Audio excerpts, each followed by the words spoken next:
Shalom, selamat malam jemaat yang terkasih di dalam Tuhan kita Yesus Kristus.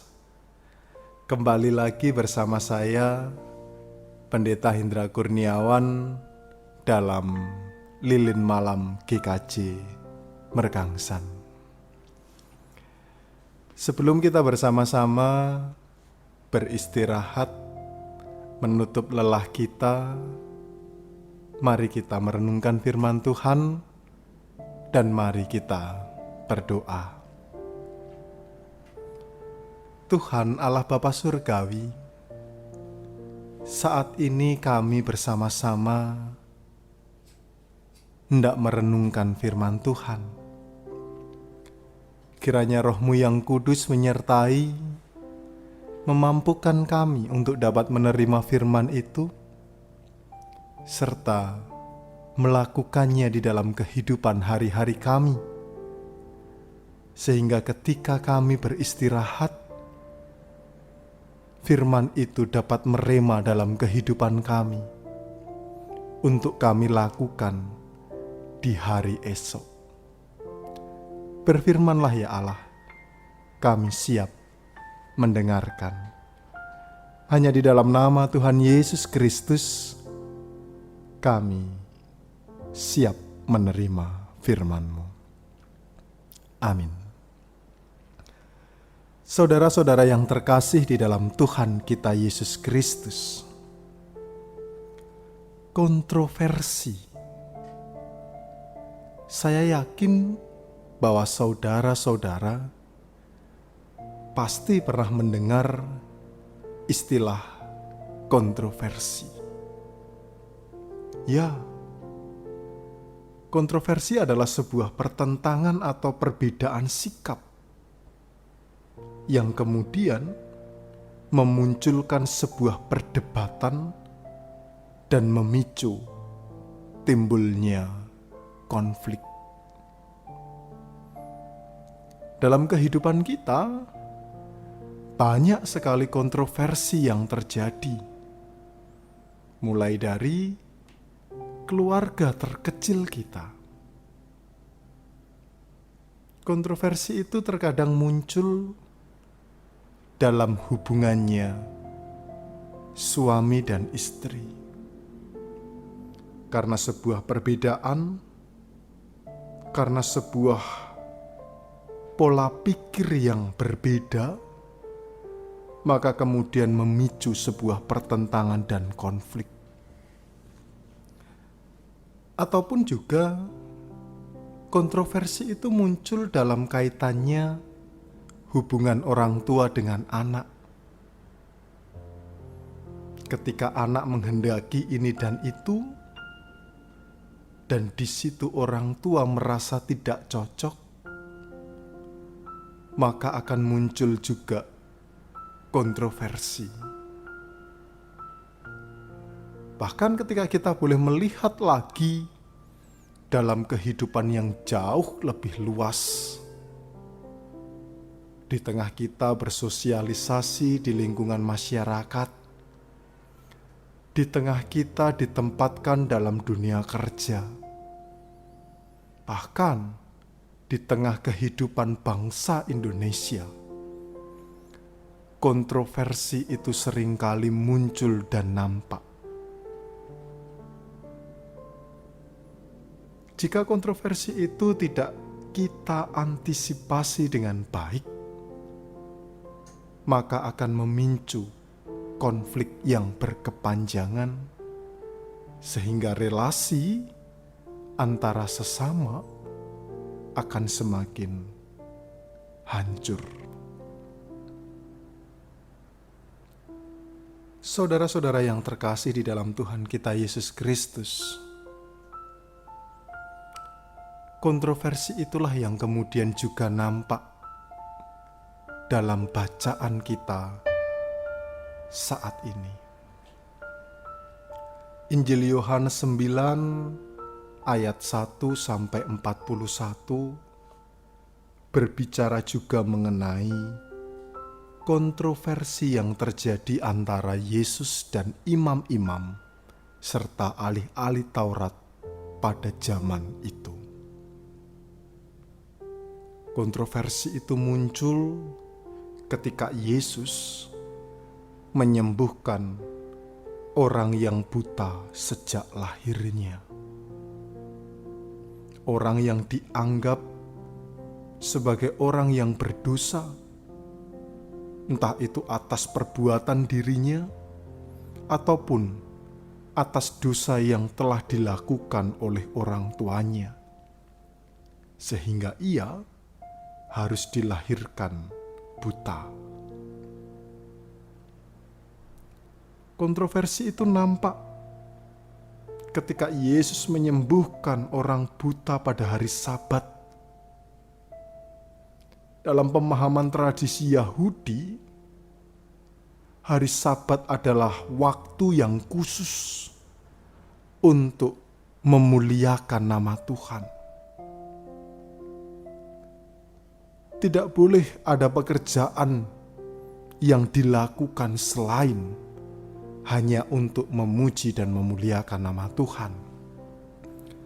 Sehingga ketika Yesus menyembuhkan orang yang buta sejak lahirnya, tentu memicu kontroversi yang besar. Yesus dianggap sebagai orang yang tidak taat akan adat istiadat orang Yahudi. Apa yang dilakukan memicu pertentangan dan konflik. Tetapi yang menjadi penting adalah Yesus ingin menyatakan pekerjaan Allah dalam kehidupan orang yang buta sejak lahirnya. Maka dari itu, ayat 3 menjelaskan, bukan dia dan bukan juga orang tuanya, tetapi karena pekerjaan-pekerjaan Allah harus dinyatakan di dalam dia. Itulah esensi yang dilakukan Yesus.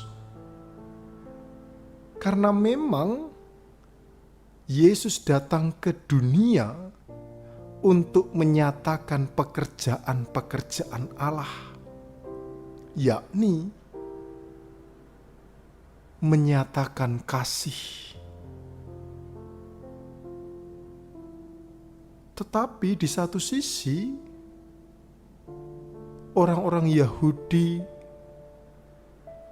terjebak dengan adat istiadat mereka yang harus menaati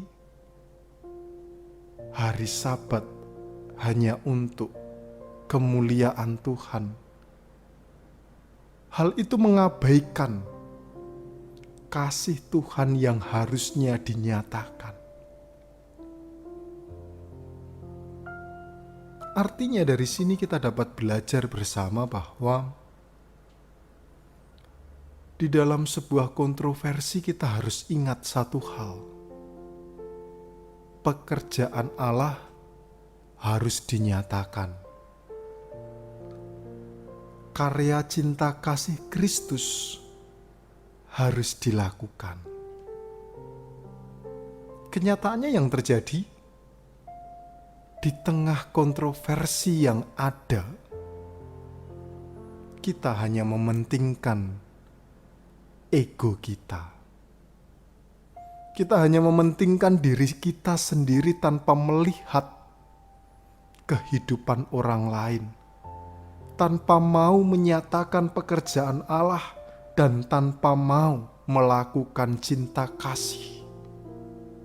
Sehingga tidak ada pemakluman, sehingga tidak ada maaf, ataupun sehingga tidak ada perasaan untuk mengalah. Dan akibatnya kontroversi itu semakin membesar.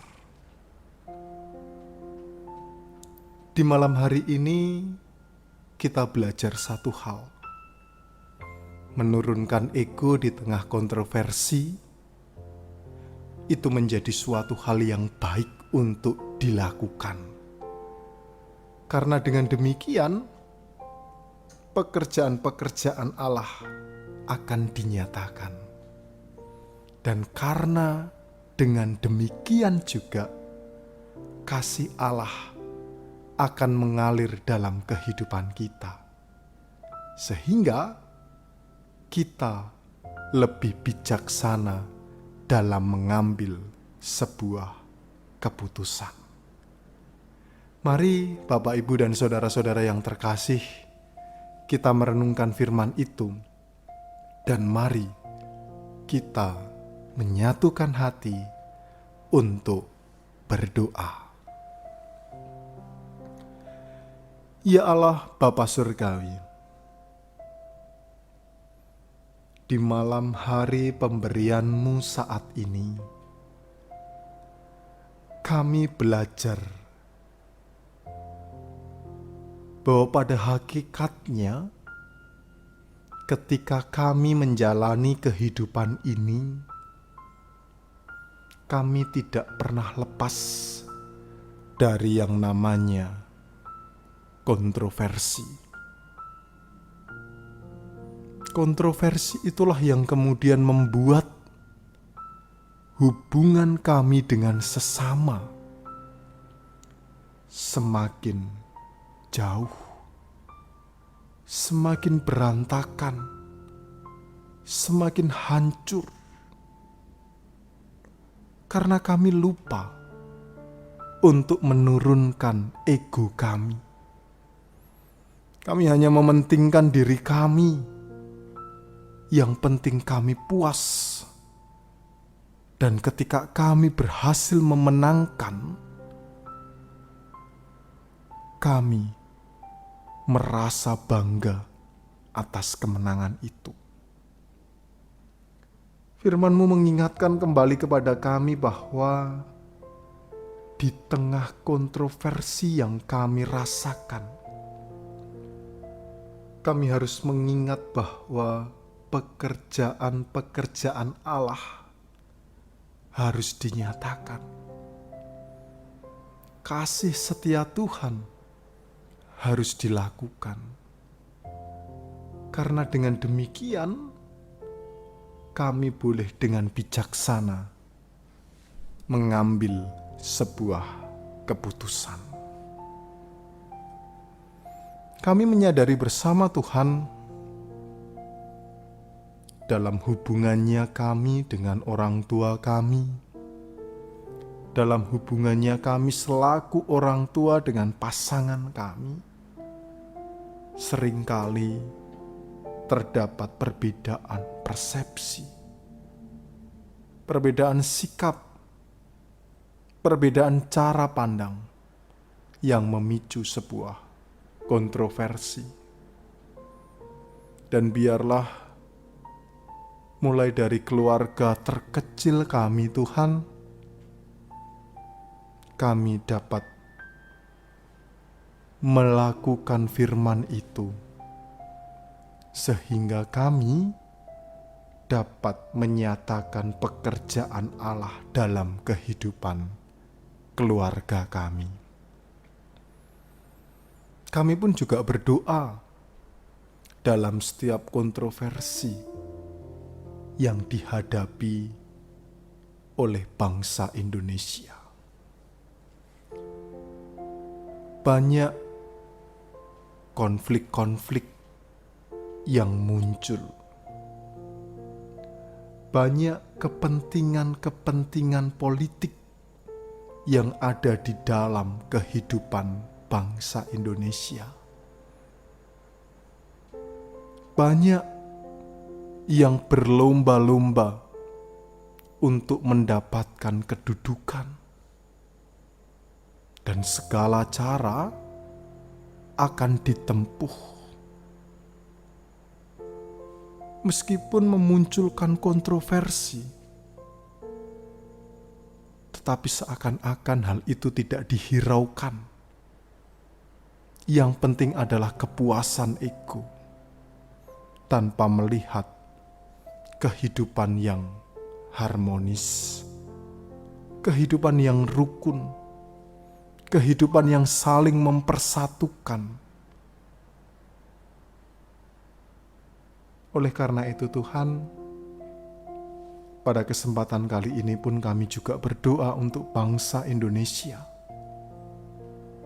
Biarlah di tengah kontroversi yang ada, bangsa ini lebih dapat bijaksana dalam mengambil sikap. Di satu sisi Tuhan, kami juga menyadari keterbatasan kami selaku manusia, kelemahan kami selaku manusia.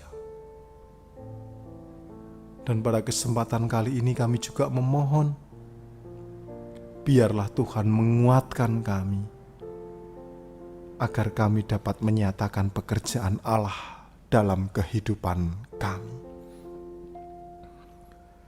Tak lupa pada saat ini kami juga berdoa untuk kehidupan pergumulan kami masing-masing. Pergumulan pekerjaan, pergumulan pasangan hidup, pergumulan sakit penyakit yang pada saat ini masih kami rasakan. Biarlah setiap pergumulan itu dapat menjadikan kami lebih dewasa, dan biarlah setiap pekerjaan-pekerjaan Tuhan dinyatakan di tengah pergumulan yang kami hadapi, hingga damai sejahtera Tuhan boleh terjadi dalam kehidupan kami. Allah Bapa Surgawi, sebentar kami akan menutup lelah kami dengan beristirahat. Tuhan jagai, Tuhan sertai orang-orang yang ada di dekat kami, sehingga kami dapat beristirahat dengan nyenyak atas penyertaan Tuhan, dan kami boleh bangun dengan tubuh yang sehat, sehingga kami siap untuk menapaki hari esok yang lebih cerah. Kami mau menyerahkan setiap kehidupan kami dalam tangan kasih-Mu, dalam kuat kuasa-Mu. Biarlah hanya kehendak-Mu yang nyata atas kehidupan kami. Doa yang jauh daripada sempurna ini Tuhan, biarlah hanya doa yang sempurna yang dapat menyempurnakan doa kami. Seperti halnya doa Bapa kami yang telah Tuhan ajarkan. Bapa kami yang di surga, dikuduskanlah nama-Mu, datanglah kerajaan-Mu, jadilah kehendak-Mu di bumi seperti di surga. Berikanlah kami pada hari ini makanan kami yang secukupnya. Ampunilah kami akan kesalahan kami, seperti kami juga mengampuni orang yang bersalah kepada kami. Janganlah membawa kami ke dalam pencobaan, tetapi lepaskanlah kami daripada yang jahat, karena Engkaulah yang empunya kerajaan dan kuasa dan kemuliaan sampai selama-lamanya. Amin. Saudara-saudara yang terkasih di dalam Tuhan kita Yesus Kristus, selamat beristirahat. Kiranya Tuhan Yesus menjaga istirahat saudara, dan kita boleh tetap semangat menjalani hari-hari esok. Tuhan memberkati. Shalom.